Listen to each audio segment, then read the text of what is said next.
Hi friends, I'm Chelsea and I am here to talk about my most disappointing books of 2024.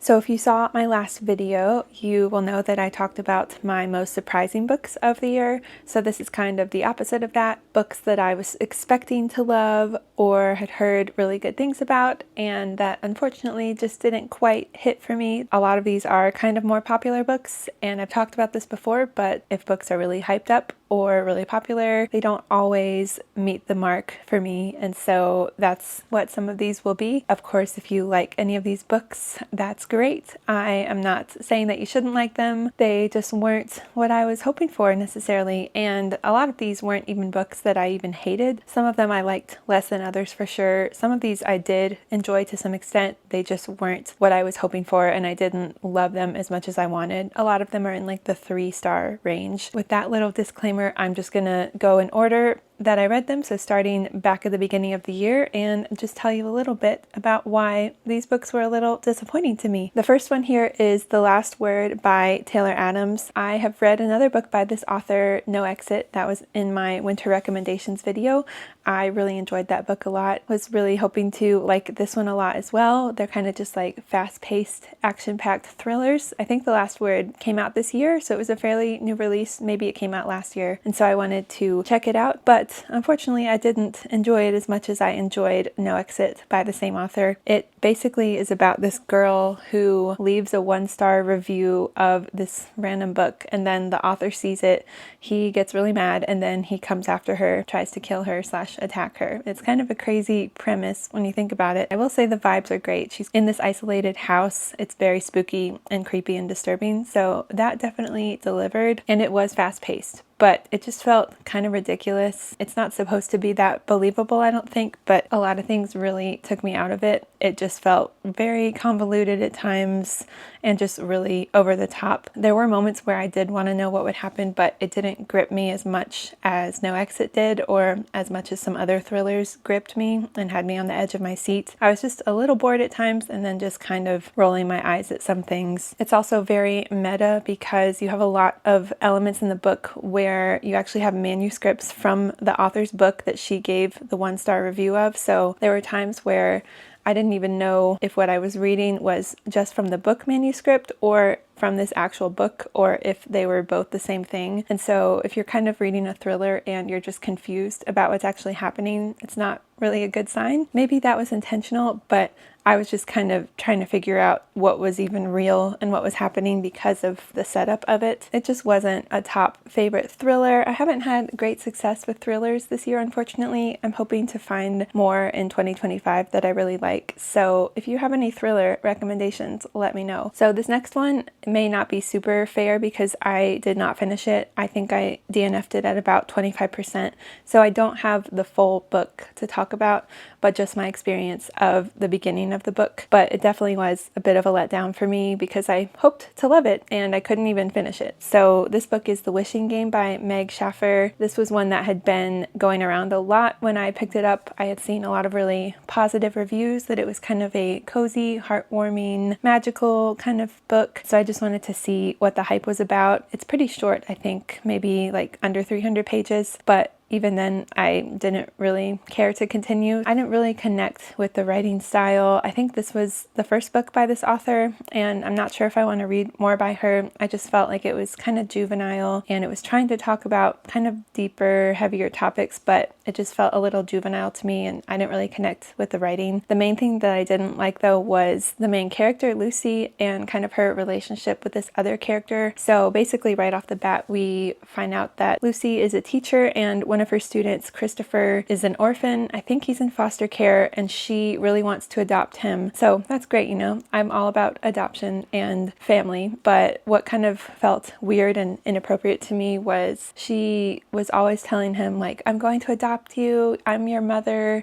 we're going to be family, and she didn't even know if she would actually be able to adopt him. She was hoping to, but I felt like she was creating kind of this false hope for him, and also she barely had her life together together. You were seeing her at home with her roommates, and it was kind of just a hot mess. Didn't seem like a great situation to bring a child into, and just the fact that she was kind of over-promising on some things. And of course, I didn't read the whole book, so maybe things changed as it went on, but it just really rubbed me the wrong way, and I couldn't connect to her as the main character, and it didn't really give me that heartwarming feel that I was hoping for. I've also heard that this isn't very magical. It's been advertised as kind of magical realism, but I've heard some people say that's not really an element of it, and that was kind of one of the appeals of it for me, so I don't think I missed out on much. Maybe it just wasn't the book for me. Okay, this next one was sad because I really wanted to love this one, and I know a lot of people love this one too, but it didn't work for me. So this is The 7.5 Deaths of Evelyn Hardcastle by Stuart Turton. Love the cover, and it had been on my TBR for a while. It seemed like a really cool premise, like a murder mystery. I think it was compared to Freaky Friday meets Groundhog Day with like Clue, Agatha Christie vibes. So lots of cool elements there that I thought would really work for me. Basically, the main character is trying to solve this murder mystery. There's like a party at this like classic Clue style mansion, and every day he wakes up in a different guest's body to try to figure out and prevent this murder so he can stop this time loop because he's trapped in it until he solves the murder, basically. Definitely a cool, unique premise, and I really applaud the author for crafting this book because I feel like he did a great job. I just don't think it was the right time for me to read it. I did listen to it also, so maybe audiobook was not the right choice. It just wasn't my favorite. I was just kind of confused a lot at the beginning, which I think is intentional, but then the time loop and all that just got really repetitive. I was just kind of like really over it, starting to like speed up the audiobook and trying to get through to the end. I just wasn't super engaged as the story went on, and it got pretty complicated because he was waking up in all these different bodies and it kept kind of jumping around. So I really had a hard time kind of keeping up with whose body he was in, who these people were, what's going on with the mystery. It just went over my head a little bit. It was just kind of boring to me at the same time. Not my favorite, but I am interested in reading other books by this author at some point. This next one I kind of alluded to in my last video because I talked about how Crescent City Book 1 was a surprising book for me that I really liked this year, but unfortunately Book 2, House of Sky and Breath, was one that was disappointing to me. So I am still kind of on the fence on if I want to read the third book in the series because I really liked the first one, and then the second one was kind of a letdown. So I'm not super invested in this series at this point. And there were some things about the second book I still liked. We have the political intrigue with this kind of like rebellion, revolution happening. I liked some of the dynamics with the side characters. There were some funny moments of like banter. Her endings are always great. I definitely was not expecting that ending, which if you read this book, you know. But otherwise, I just really did not like the two main characters, Bryce and Hunt, or their romance, which this is a romantasy, so that's a huge element. There were a lot of spicy scenes that I just could not handle. It got a little crazy. Just them as people, though, I just didn't really connect to them. Didn't feel like there was a lot of depth in their characters or in their relationship. It felt pretty shallow and surface level. Just didn't feel super invested in them as a couple. And also, this book is like 800 pages. It just felt quite slow at times and just like a lot to push through if I wasn't absolutely loving it. And I think some of the novelty from the first book wore off too with like the murder mystery and the urban fantasy. And since I didn't love the main characters, I didn't really have anything that was really pulling me in and making me really love the book. Okay, this next one is an example of a book that I did actually like, but I didn't love. I guess I'm kind of in the middle about it. I still gave it like a 3.5, so definitely not a bad rating and not a bad book. I think I just had too high of expectations, I guess. So this one is The Midnight Library by Matt Haig. I know this is widely loved. Some people, it's like their favorite book. So I'm sorry. Again, I think this is just one where my expectations were too high. I had kind of hyped it up to myself a lot, maybe. I definitely had mixed feelings after reading this, and I still do in some ways. Another one with a cool premise. Basically, this girl who is really having a hard time mentally, just not really feeling like she wants to even live at all. She ends up in this place called the Midnight Library where she can live all these alternate lives and kind of discover her purpose and discover if she actually wants to live. It's a pretty quick and easy read, and I did read this really quickly. I was engaged to keep reading for sure. I think just overall, when I was done reading, it didn't affect me as much as I had hoped. Like, it wasn't as profound or life-changing as I thought it would be, which again, that might be too high of an expectation. At times I felt like the writing was just a little contrived and almost felt like a self-help book at certain points, which wasn't really what I was looking for. The main character I had a hard time connecting with, which I know she's going through a lot mentally,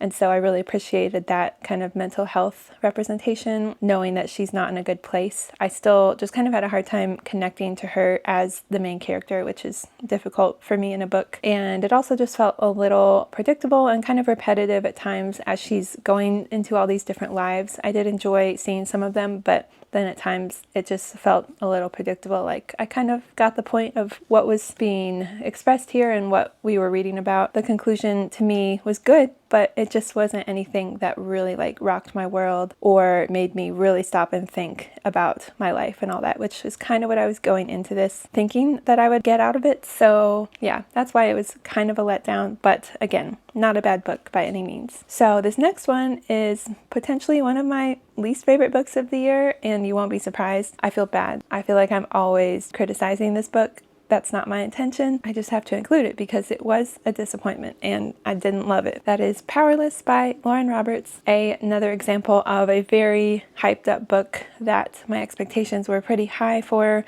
People have been saying it was like their new favorite fantasy romance. And so I definitely wanted to get in on the hype. I kind of just liked it less and less as the book went on, unfortunately. So if you don't know what this is about, just look up The Hunger Games and The Red Queen and you'll pretty much get this book. It's pretty much a carbon copy of those two books, plus a lot of just general YA fantasy romance tropes. Just think every trope that you can possibly imagine, and it's just kind of thrown in there just to be in there. And the characters to me just felt pretty one-dimensional, not very complex or layered.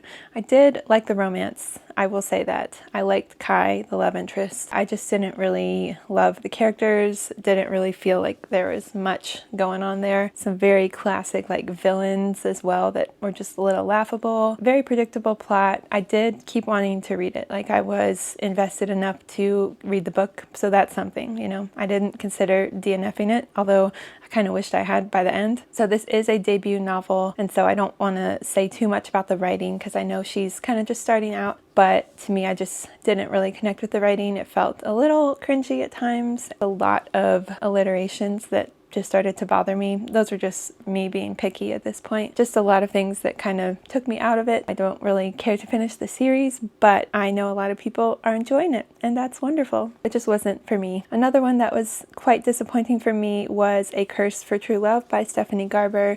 This is the third book in the Once Upon a Broken Heart trilogy, which I finished this year, so I'm glad at least that I got to read that third book and finish the series. So I wouldn't say that I'm obsessed with this series or the first two books like a lot of other people are. I did like it though. I thought it was fun. They're quick, kind of addicting, bingeable reads. Definitely pretty young adult, but I did enjoy the romance elements and just the easily bingeable nature of it. And I really enjoyed the second book especially. So the way that the second book ended, I had to immediately start the third book. And unfortunately, as I just continued reading the third book, I was just getting more and more angry at some points, and also just less and less invested and not really caring what would happen, unfortunately. And I can't spoil anything, obviously, because it's the third book, but I'll just say that the way that the plot went and the book and the characters went was not what I was hoping for. I mean, I don't know how she would have done it differently based on how the second book ended, but there was a character who we got a lot of his POV throughout this third book, and I really did not like him as a character. And every time he had a chapter, I just kind of zoned out because I literally could not care, and he was just so frustrating to me. So that really was difficult. He was supposed to be not a likable character, so I'm not faulting her for that, but I just had a hard time even caring when he was in the book. I was really missing some characters. Again, if you've read the series, you probably know who I'm referring to. There was also a trope that I really usually don't like in books. And again, there were some things that happened that were quite repetitive that just made this book feel very drawn out. Even though it was a quick read, I just kind of wanted it to be over and I was kind of sick of reading it. It was not my favorite. I know a lot of people love this book. but I know also a lot of people were let down by it. It's kind of one of those controversial ones, I guess. For me, it just was not my favorite way to end the series, although I did ultimately like the way the book ended. And I still like the series overall. I just didn't love the third book. Okay, this next one is also a highly loved book. I'm just doing all the hot takes today, I guess. Sometimes it feels good to get it out of your system. This is one that was actually a 5-star prediction for me, and it ended up being about a 3-star. So not terrible, but definitely not what I was hoping or expecting. And I had recently read 7 Days in June, which is a second chance romance, and so I picked this book up because I was like, well, maybe I love second chance romance, so maybe I will love this one as well. And just the way this one wasn't my favorite. So this is Love in Other Words by Christina Lauren. I feel bad even saying it because I know some people love it, but it's true. We kind of follow this couple who met as teenagers. They started a relationship, and then something happens when they're teenagers. They don't talk for over a decade, and then they reunite, or they see each other again when they're adults, and then they kind of rehash everything that happened, and we find out why they didn't talk. Feelings are complicated and all that. I did really like their past timeline when they were teenagers and getting to know them as kids. Well, not kids, teenagers. I'm getting old now, so teenagers feel like kids. But I just didn't connect with them in the present day. Things moved fairly quickly, it felt like. And again, without spoiling certain plot points, I just didn't love all of the decisions that both of them were making. I just didn't really love how things went in the present. Something just felt off to me, like I didn't really feel that connected to their relationship as they were reuniting as adults. I almost felt like they could have just left it in the past and moved on with their lives. So I just didn't really feel that excitement that you should feel in a romance, or like you're rooting for the two main characters to get together. I did want to know what happened in the past, but that was more just a curiosity and not like wanting them to get back together, I guess. And also, this is kind of a more personal preference, I guess. It didn't feel like there were a lot of other subplots besides the romance. It did deal with themes of like grief and family elements and dynamics, but otherwise it was really focused on the romance, and I usually like to have something else going on so it's not just solely focused on the romance, but that's just a personal preference. There were just some things that rubbed me the wrong way that are very much in the spoiler territory. Some conflict that felt drawn out. I don't know. It just didn't hit the way I wanted it to, which made me sad, but they can't all be winners. And I do love this cover, so I'm considering maybe keeping it, but I might unhaul it just to pass it off to someone else who will probably love it more than I did. So 2 more books here, and this one is also one that I was kind of sad about. Also one that I did not hate by any means, but that I didn't love as much as I hoped I would, and that was Ninth House by Leigh Bardugo. And yes, she is one of my favorite authors, so I'm not gonna let this deter me from reading more of her books. I'm even curious to read the second book in this series, so it wasn't a total loss. I did really like the ending of this book. I thought that did make up for some of the beginning parts, but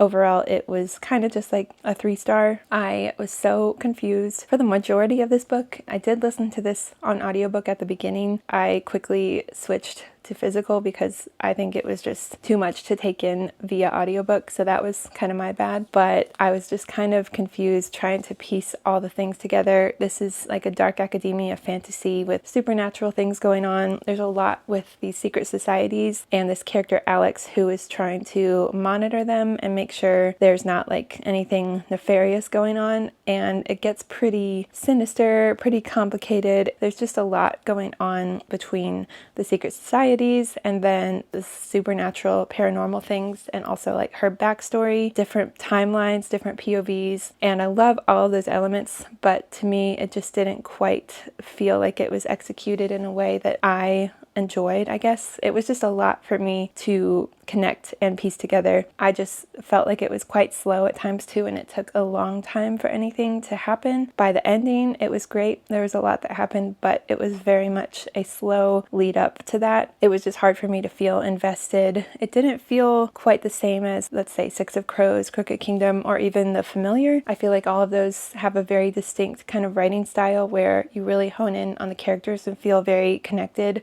and I just didn't feel that in this as much for some reason. I still did enjoy it in some ways and am not completely hating on this book. Just wasn't a 5-star, unfortunately. Okay, and this last book is one I read fairly recently, I think also in November, which is when I read Ninth House. This has been very popular lately. It's a new release. I had quite high expectations for this one as well.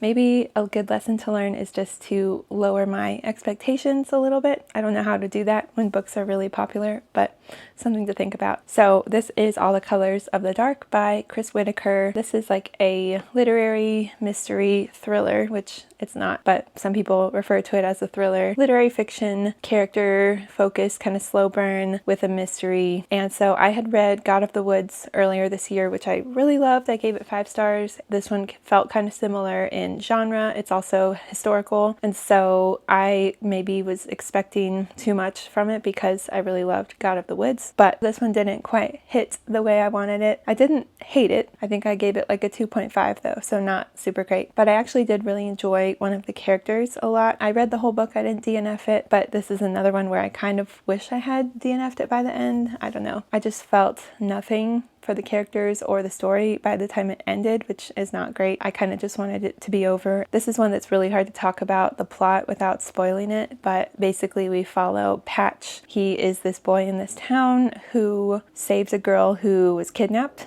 And then from there, I can't even tell you, but it goes into his life, how the whole town is affected by that scenario. His best friend Saint, she's affected, and we follow her a lot. It just digs into all these different characters, and it goes over a long span of time. It felt very slow and boring, and I didn't really connect with the writing a whole lot, which in a literary kind of book, you definitely should connect with the writing, I would say. And I really didn't like Patch, the main character, and I know he kind of was dealing with some things like PTSD and some trauma from what he had been through, but he was just so off-putting to me. He kind of got obsessed with this certain person.